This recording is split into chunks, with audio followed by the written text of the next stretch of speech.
Hi friends, this is Susie, your Candy Crush Guru, here to help you solve the puzzle of level 2257 where we have 30 moves to collect 150,000 points. That's all we need to do, except we actually have to use up all 30 of our moves. Whether we get 1 star or 3 stars, it doesn't matter if we haven't used up all 30 of our moves, and that becomes a problem because we've got these ticking time bombs. So we need to open these up as quickly as possible. I'm going to make strides against the lowest ones first because I'm hoping that the cascading will help to open up some of those higher ones. There we go. Alright, so let's see what we can do here. I can't get to the low ones. I can't get to the mid-ground ones, so let's go for one of the high ones here. And then the conveyor belt's going to help me just to take them out, so that's not so bad. Let's see.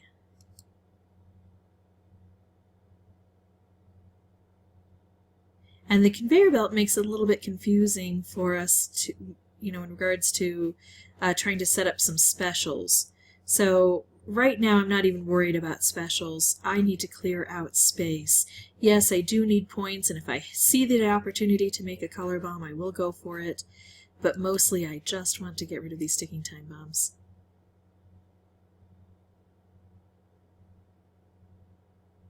Oh, I'm going to do this, because who can't use another stripe on the board, right?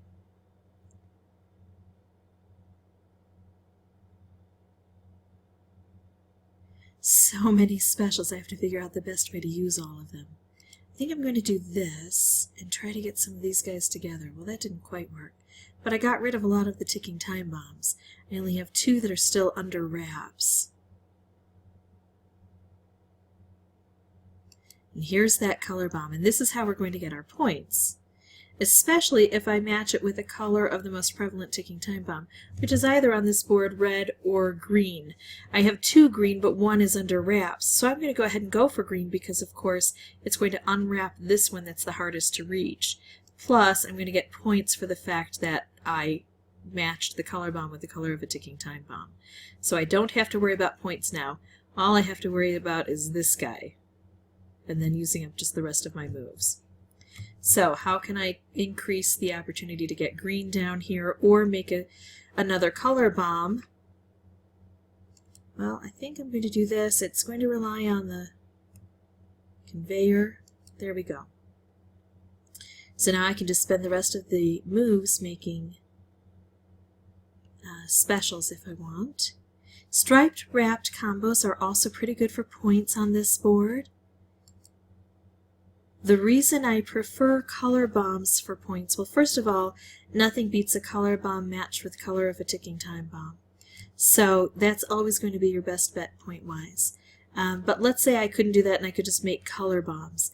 Color bombs are great because not only do you get points, probably about the same amount as you would get for a striped wrapped combo, but then it also takes out a color from the board. Therefore, it concentrates the colors that are left on the board and makes it easier for us to make more of those color bombs. I can almost make color bombs here, but not quite. I've got a lot of stripes, so let's just make a whole bunch of stripes.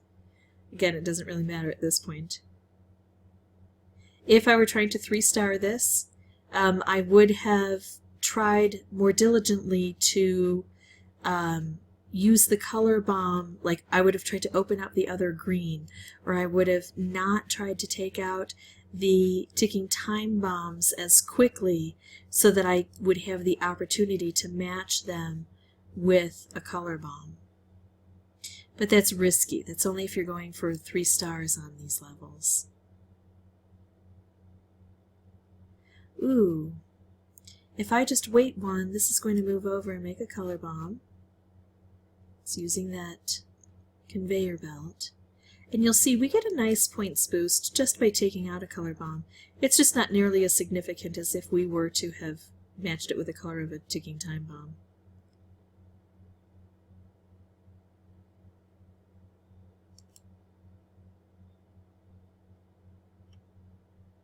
I get so bored with the rest of these levels. I mean, like, after I've gotten safe and I know that I've won. Okay, so I'll show you now what kind of points we get from making this striped wrapped combo. I didn't look at the individual points, but just looking at how much it makes the meter rise. you can see it was about equivalent to the color bomb without a ticking time bomb match. So that's not a bad gain for this board. Alright, so that's how I beat this level. It was my first playthrough for recording purposes, as is evidenced by the fact that I'm collecting sugar drops. Really, once you know that trick of matching a color bomb with a ticking time bomb, points usually aren't an issue. If you'd like to see more videos, you can subscribe, and as always, thanks so much for watching.